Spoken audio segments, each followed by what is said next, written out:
Assalamualaikum warahmatullahi wabarakatuh. Perkenalkan, nama saya Riadatun Hasanah dengan NIM E1C022194, Prodi Pendidikan Bahasa dan Sastra Indonesia. Pada kesempatan kali ini, saya akan menjelaskan materi tentang sintaksis untuk memenuhi tugas ujian akhir semester dari mata kuliah Linguistik Umum. Baik, langsung saja ke penjelasan materinya.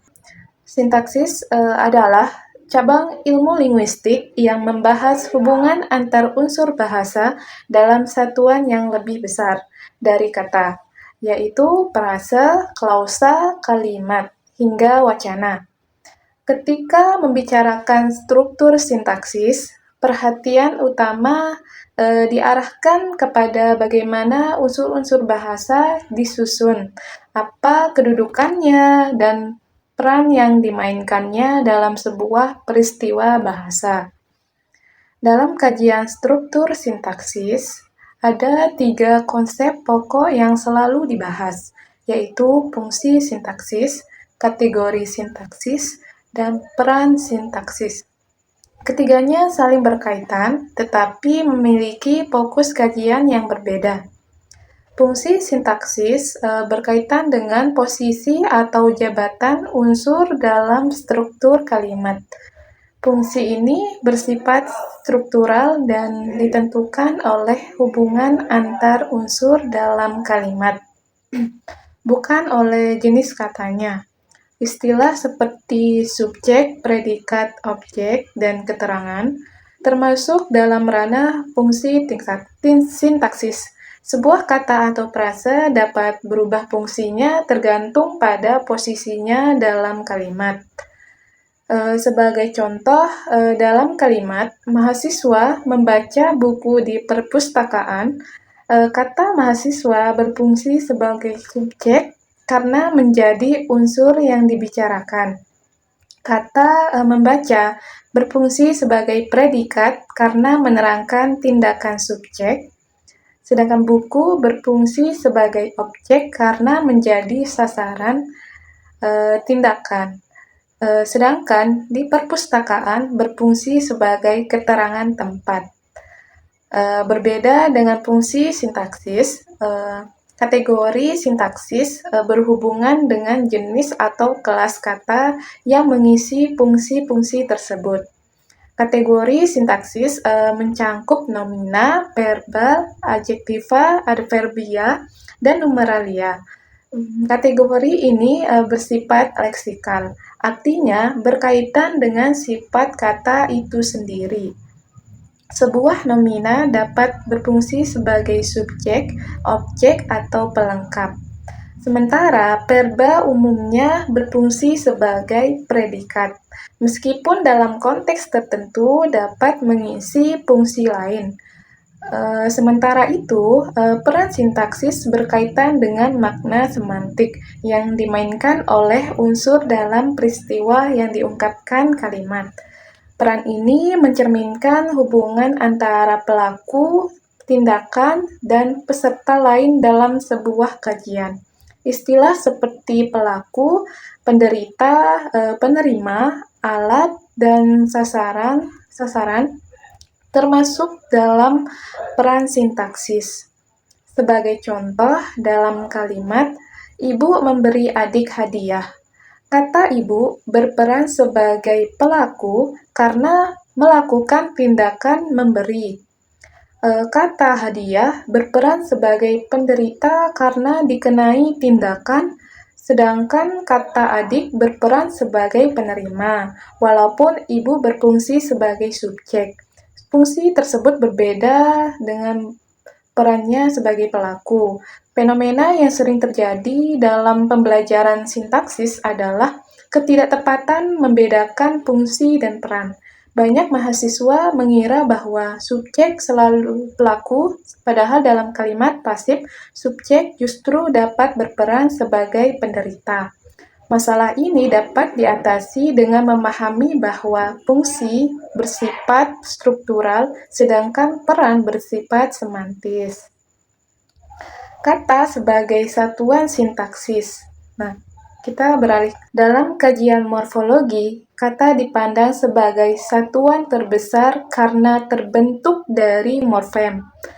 Namun, dalam kajian sintaksis, kata justru menjadi satuan terkecil yang menyusun satuan sintaksis yang lebih besar, seperti frase, klausa, dan kalimat. Dengan demikian, kata merupakan unsur dasar dalam pembentukan struktur sintaksis. Dalam kaitannya dengan pengisian fungsi sintaksis, kata dibedakan menjadi kata penuh dan kata tugas. Kata penuh adalah kata yang memiliki makna leksikal yang jelas dan dapat berdiri sendiri tanpa harus bergantung pada kata lain. Kata-kata yang termasuk dalam kelompok ini antara lain nomina, verbal, adjektiva, adverbia, dan numeralia. Kata penuh dapat menjadi inti dalam frase dan memiliki peran penting dalam menyampaikan makna utama kalimat. Sebaliknya, kata tugas adalah kata yang tidak memiliki makna leksikal secara mandiri, melainkan berfungsi untuk menghubungkan atau menandai hubungan antar unsur dalam kalimat. Kata tugas mencangkup preposisi dan konjungsi. Meskipun maknanya tidak penuh, kata tugas memiliki peran penting dalam membentuk struktur kalimat yang gramatikal. Sebagai contoh, dalam kalimat dia belajar di rumah dan membaca buku. Kata di dan merupakan kata tugas yang menghubungkan unsur-unsur sintaksis sehingga kalimat menjadi utuh dan jelas. Kita beralih ke frase. Frase merupakan satuan sintaksis yang berada di atas kata dan di bawah klausa. Dalam sejarah linguistik, istilah frase digunakan sebagai pengertian yang beragam, tetapi dalam linguistik Indonesia, frase umumnya dipahami sebagai gabungan dua kata atau lebih yang bersifat non-predikatif. Nah, pengertian frase adalah satuan gramatikal yang terbentuk dari gabungan kata-kata yang tidak membentuk hubungan subjek dan predikat. Oleh karena itu, frase tidak dapat menyatakan suatu peristiwa atau keadaan secara lengkap. Proses frase hanya mengisi satu fungsi sintaksis dalam kalimat, seperti subjek, objek, atau keterangan. Misalnya, gabungan kata rumah besar tidak dapat berdiri sendiri sebagai kalimat karena tidak memiliki predikat. Frase tersebut hanya dapat berfungsi sebagai subjek atau objek dalam kalimat yang lebih besar. Selanjutnya, kita ke jenis frase. Frase dalam bahasa Indonesia dapat dibedakan menjadi beberapa jenis berdasarkan hubungan antar unsurnya.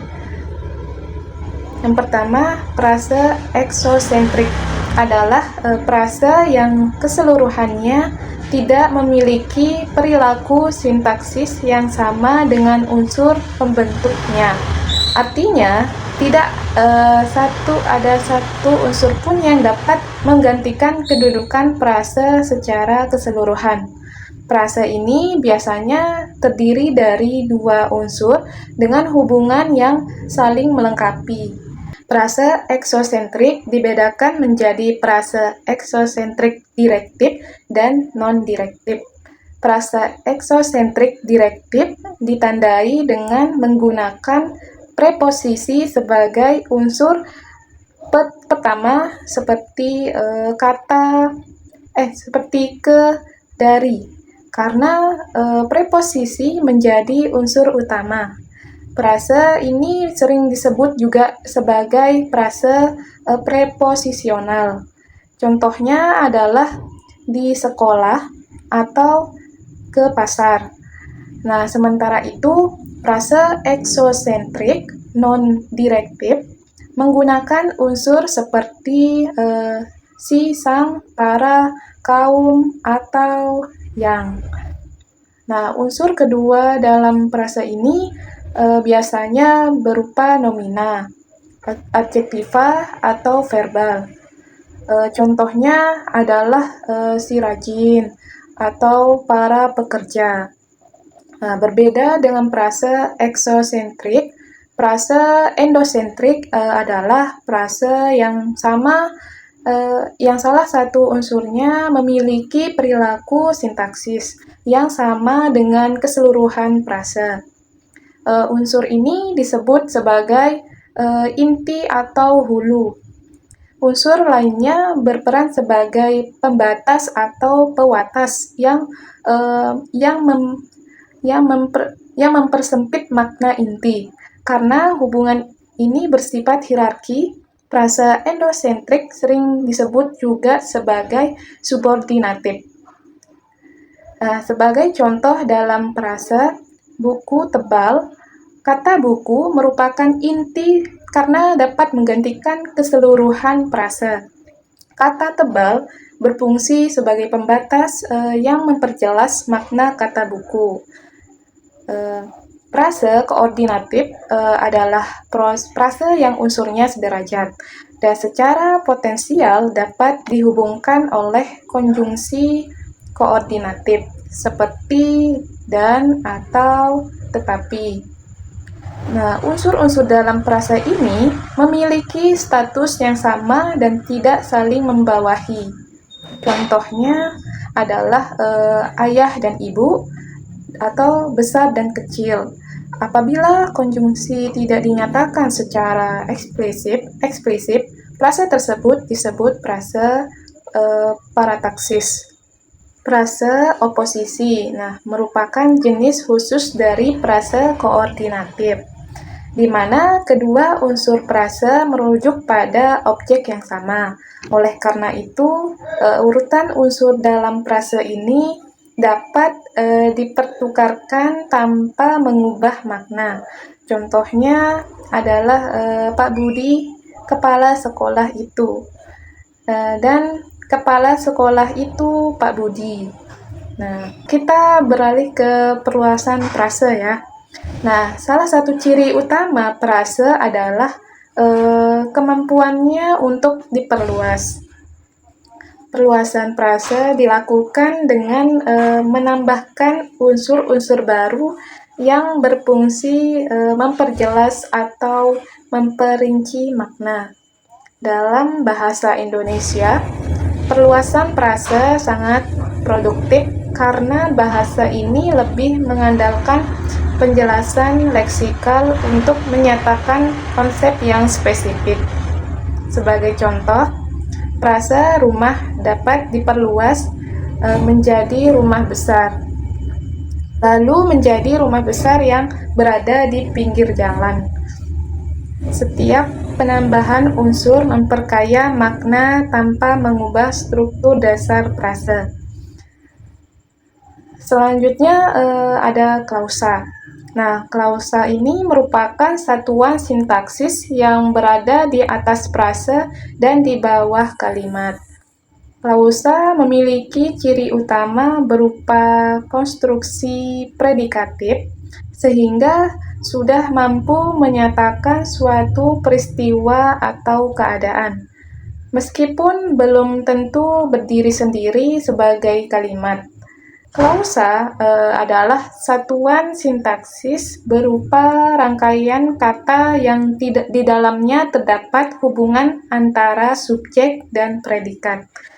Kedua unsur ini bersifat wajib, sedangkan unsur lain seperti objek, pelengkap, dan keterangan bersifat tidak wajib. Kehadiran subjek dan predikat menjadikan klausa mampu menyampaikan makna secara utuh. Jenis-jenis klausa berdasarkan dari strukturnya, klausa dibedakan menjadi klausa bebas dan klausa terikat. Klausa bebas memiliki struktur lengkap dan dapat berdiri sendiri sebagai kalimat. Sebaliknya, klausa terikat memiliki struktur yang tidak lengkap dan bergantung pada klausa lainnya. Berdasarkan kategori predikatnya, klausa dapat berupa klausa verba, nomina, adjektiva, adverbial, dan preposisional, serta numeral. Perbedaan ini ditentukan oleh jenis kata yang berfungsi sebagai predikat. Nah, baik, berikutnya tentang kalimat. Nah, kalimat adalah satuan bahasa yang langsung digunakan dalam komunikasi untuk menyampaikan pikiran, perasaan, atau informasi secara lengkap. Kalimat merupakan realisasi konkret dari klausa dalam penggunaan bahasa sehari-hari. Kalimat disusun dari klausa sebagai konstituen dasar dan biasanya dilengkapi dengan intonasi final. Intonasi ini menjadi penanda bahwa suatu ujaran telah selesai dan siap dipahami sebagai satuan makna yang utuh. Jenis kalimat sangat beragam tergantung pada sudut pandang yang digunakan, seperti struktur, jumlah klausa yang dipakai, kelengkapan unsurnya, dan jenis predikatnya. Intonasi memegang peranan penting dalam sintaksis bahasa Indonesia. Perbedaan tekanan, nada, dan tempo dapat menyebabkan perbedaan makna meskipun susunan katanya sama. Modus, aspek, skala, modalitas, fokus, serta diatesis. Ini modus menggambarkan sikap pembicara terhadap peristiwa yang diungkapkan. Aspek berkaitan dengan cara pandang terhadap keberlangsungan peristiwa, sedangkan skala menyatakan waktu terjadinya peristiwa. Modalitas menunjukkan tingkat kepastian, keharusan, atau keinginan pembicara. Fokus digunakan untuk menonjolkan bagian tertentu dalam kalimat agar menjadi pusat perhatian. Diatesis menggambarkan hubungan antara subjek dan tindakan, seperti dalam kalimat aktif dan pasif. Nah, yang keenam, wacana. Nah, wacana merupakan satuan bahasa tertinggi dalam hierarki gramatikal.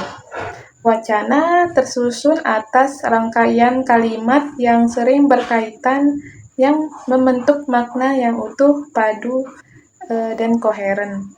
Agar wacana mudah dipahami, digunakan alat-alat gramatikal dan semantik yang menjaga kesinambungan makna.